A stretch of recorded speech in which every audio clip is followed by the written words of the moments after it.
just want to ask you a few questions. I'm interested in finding out if you remembered the defining moment when you decided that you wanted to become a musician.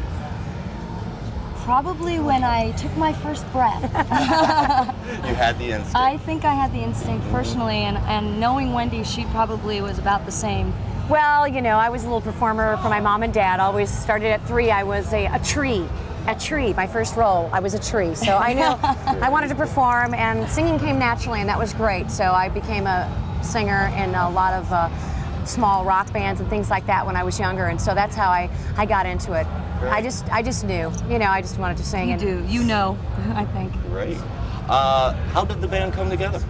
Well, we were very lucky because we have a mutual friend, and you may have heard of him, Billy Bob Barnett. Oh, yes. Billy Bob's down in Billy Fort Worth, Bob's, Texas. Yes. We came to a party, and we were both at the same party here in Las Vegas, and he was there, and I knew him because I worked one of his rooms before in a country band, and I met Kat, and she's got this country passion and all this music, and I was just like, woo! We just hit it off, and We just got together, and we actually sat in at the party. We got up and entertained the guests at the party, and they said, "This is it." How long have you been together? And we're like, about 5 minutes. Oh, so that was the debut, huh? That was it. Yeah, That's great. basically. Tell me about your music. How would you best describe it? Western rock. Western rock. We're Pat Benatar meets Reba McEntire, and then for a little twist, we got a little Leonard Skinner thrown in there. We have I an think. awesome guitar player. Great guitar player. Yeah, real Southern sound, and you know, real Southern rock sounds. We have a little edge to us, but people, you know, seem to gravitate from 3 to 90. You know, so I mean, they like our music. Little children, younger children, and then older people because they can understand the words, and you know. Excellent. What were you guys doing before you guys came together? Well, I've done a lot of theater, worked in some shows around town, Las Vegas, since we are from here, and some movies and things. I really got into country very, very passionately, and so when I met Wendy, it kind of was the perfect moment and the perfect time. Neither of us were looking for partners to put a band together. Wendy, on the other hand, has done bands quite a long time. Yeah, I've been singing country for, you know, before that in country bands, so my passion runs really deep, and I love the country scene and the country music. But I also, believe it or not, I was on the Home Shopping Network Value Vision. So she can go on for hours. She's perfect on stage. I never have to worry about a dull moment. No dead spots No on dead stage. spots. And you know, if you want me to sell anything, oh, can I shop? She can, like butter. All right. Did you have a plan for success when you first came together as a band? Yes, we did. Absolutely. We totally wanted to go into the studio right away and do original music. That was our main focus, was doing original music. And we've used studios here in Las Vegas and in Nashville, and it's been great because we really want that Western sound. And Kat Sort of defining our Western sound through the musicians we're using in the different areas that we're performing and recording in. Kat's from California, I'm from Colorado originally, so we're both Western girls. We're Westerners. Perfect. Yes. Las Vegas is halfway. Absolutely. Right on. When you came together, did you expect to have the endurance to get as far as you have this far? Yes. Absolutely. I don't think that you partake a We're tough. project like this unless you really know exactly how much hard work goes into it. And it is, and I know that I feel very lucky because a partnership like this is like a marriage. And it's scary because you don't know if it's going to work scary. at first, and then after the first couple of months you're like, yes, and then you're in it for the long And the haul. chemistry needs to be there, and it's really there with Wendy. But that's a really tough thing. I mean, working with somebody is closely living together on the road, working together. Picking out the songs, yeah, exactly. It's very difficult, but it's really rewarding when it works, when it clicks right. It's magic. Terrific. Have you been? What was recording in the studio like? What was that experience like for you guys? It was exciting. It was really fun. We were privileged to Was work it what you expected? Or? Oh yes, we were very privileged to work with a terrific producer down in Nashville, Donnie Hackett. He's done some wonderful things, so we were thrilled and we had a lot of fun. In fact, in the studio, we danced around. I mean, we're real animated, all our theater backgrounds coming out, and we had a pretended lot of like fun. we were on stage because.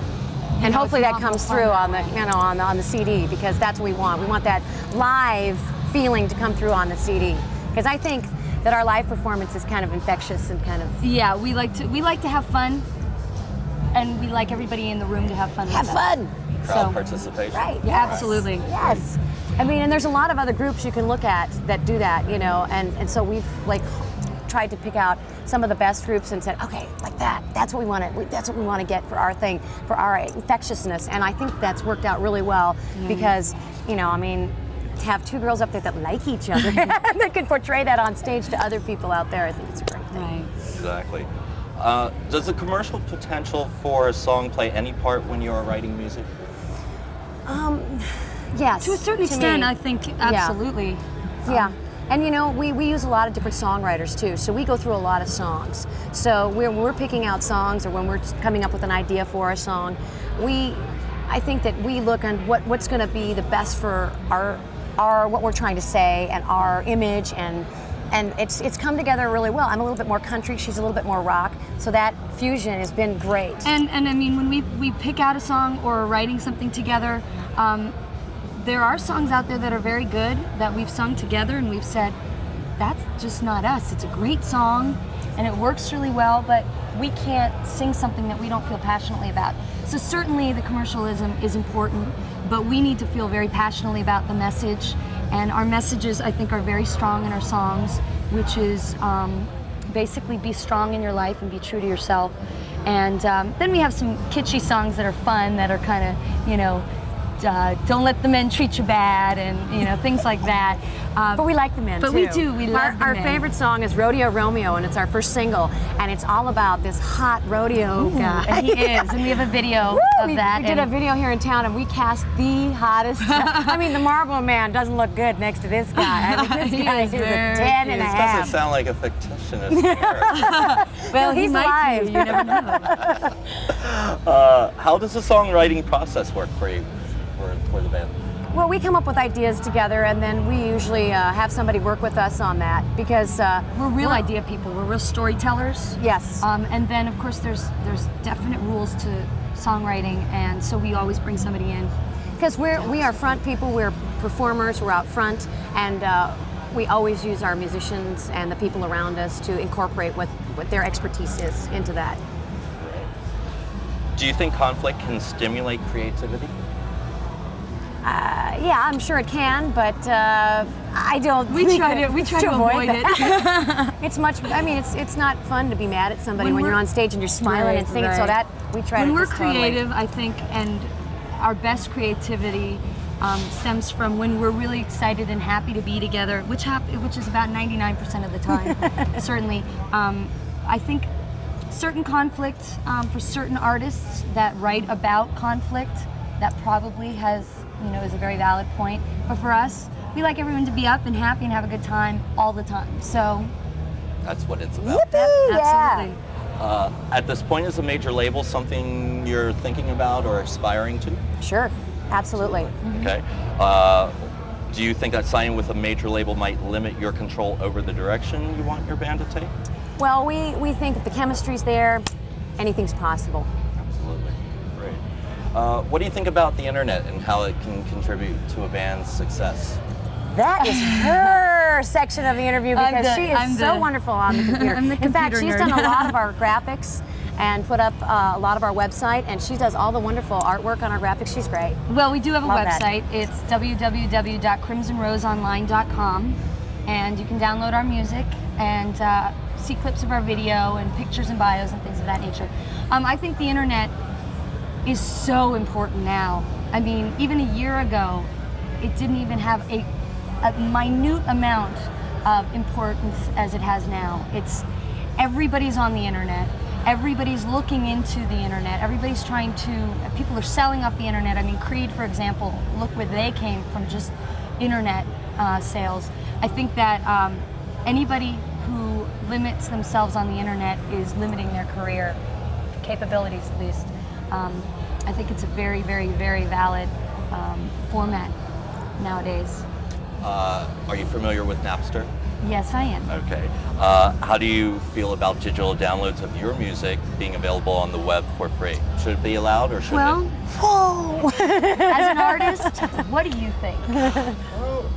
You know, everybody's got their own opinions. Some people are for it, and some people don't. So. You know, I think probably to just sort of defer to. It's a double-edged sword. It really is. I mean, I certainly never want to limit anybody's freedom to do anything, but then you have to realize that these artists are working really hard to make a living as well.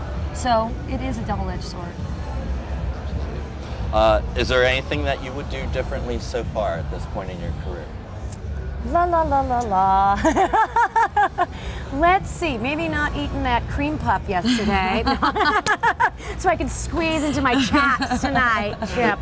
But no, I think we've had some wonderful opportunities, and we're having a great ride. I can't even think of what we would do differently. Rodeo Romeo. Absolutely. Because we are riding the Sounds wave. like you're riding in the right direction. Yes, we're doing all the right things together, and we have a wonderful management team, and that helps. Like, unbelievable. We could have never got from point A to point B. It's not all about the artists, and I think some people forget that. So much support out there, that the artists certainly are what you see and what the product is, but it is a product, and there's so many people out there that are just so valuable, including, for example, things like this. People like you. Is so valuable, especially now with the internet and everything that's happening, to just get the word across. It's really important. It's all about spreading a good word. Yes. It's all about the hype. Exactly. Is this your first time playing at a festival like Edom? Yes, Have you done anything like this before? Yes. We're a fairly new group. Okay. We've only been together about 8 or 9 months, so you know we've been just hitting it hard, doing all the original things, and so we haven't been playing out a lot, you know, but we've been doing a couple of really fun things. We were back in Wisconsin and Minnesota, and we're doing some wonderful county fairs, festivals, country festivals, and we're going to be on a huge festival in Cadott, Wisconsin on June 25th. It's called Country Fest 2000.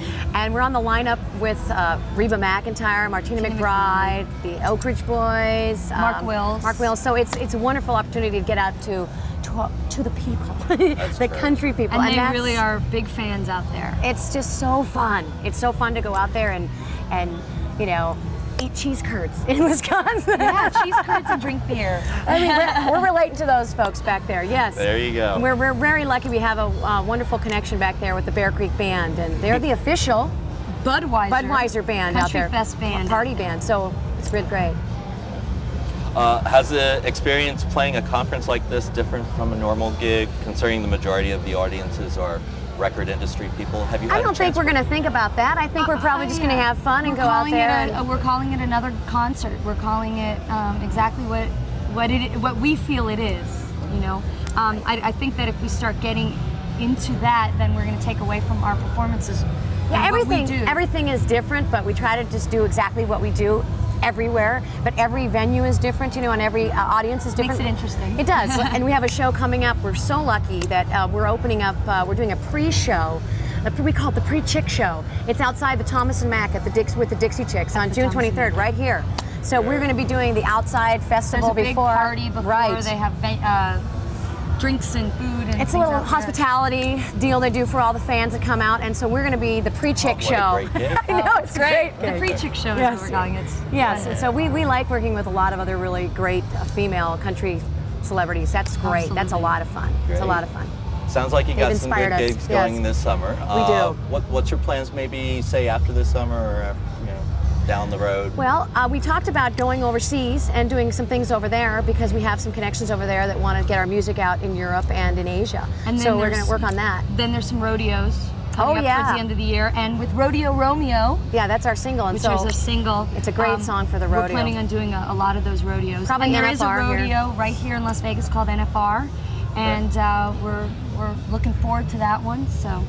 And there's all kinds of things going on. We were even discussing maybe doing a big USO tour, going overseas and singing for the troops. For our boys out there. There you go. In our little cowgirl hats. Wonderful, wonderful. Yeehaw. So you're playing at House of Blues tonight? We are, yes. All right. Well, I look forward to seeing you. I hope to see you there. Thanks so much, Japanna Ball. And remember, if it ain't country, it ain't music. That's right.